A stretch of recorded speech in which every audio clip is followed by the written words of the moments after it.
Russian opposition leader Alexei Navalny is back in solitary confinement. But before he went back in, he spoke out. Listen to this.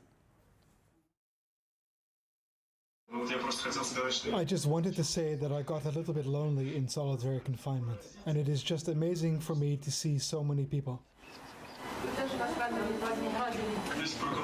The only people who I am in contact with are the ones who hand me the food, and of course my favorite head of the unit, who sits next to me filming.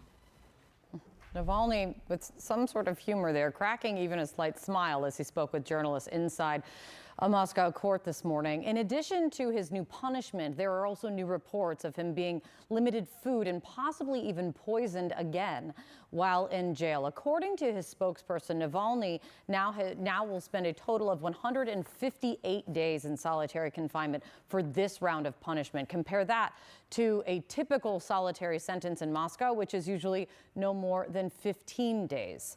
CNN's Jim Sciutto joins us now because you've had an important conversation about this. You spoke with Navalny's daughter about all of this.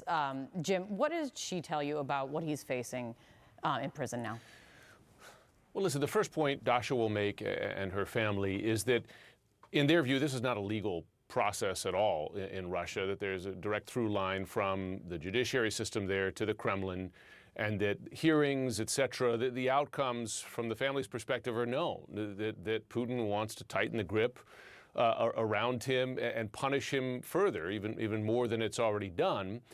So that's their view of the legal process. And then you have his day-to-day life, not just solitary confinement, but Dasha told me yesterday that they now understand his food is being limited in prison. And that is a great concern to them because overall they continue to be concerned about his health as his weight has been dropping. Have a listen to what she said to me. One of my dad's attorneys has confirmed that according to the new rules that they specifically drew up for my dad, he is now illegally limited to the amount of food that he can purchase in the canteen, which doesn't seem like this big of a problem, but the food in the Russian prison system was bad, and my dad has had some problems with losing weight, and now the situation has gotten so ridiculous that he buys the food, which is, oats. It's nothing luxurious, and he buys the oats.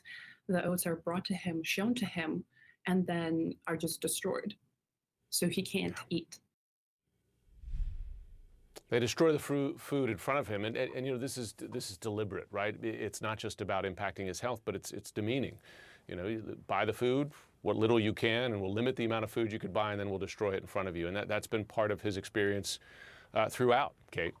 Yeah, and Jim, there are clearly very real and ongoing concerns about his health. But what is next for him? What does his family think? And also just overall, as we've watched this carry on for years now, what Vladimir Putin's plans are for him? Well, their concern is that it's just endless, right? He'll be put in prison. First of all, Russia, and as well documented in the CNN documentary Navalny, tried to kill him with Novichok, the most powerful nerve agent known to man, and only through the heroic work of doctors did he survive that. He bravely went back to Russia and then was virtually immediately put in prison for more than 10 years. And now you have another trial that is likely to extend that stay. And while he's in prison, having his food limited, as well as concerns that they might try to poison him again. So the family's concern is that he'll never get out, right? That Putin's intention is that he dies in prison. And really their only hope is that Putin goes before he does. And that's the sad fact. That's the sad reality. Yeah, absolutely. It's important, though, to hear from his family, to hear from his daughter there. Thanks for bringing that to us, Jim. It's good to see you. Yeah.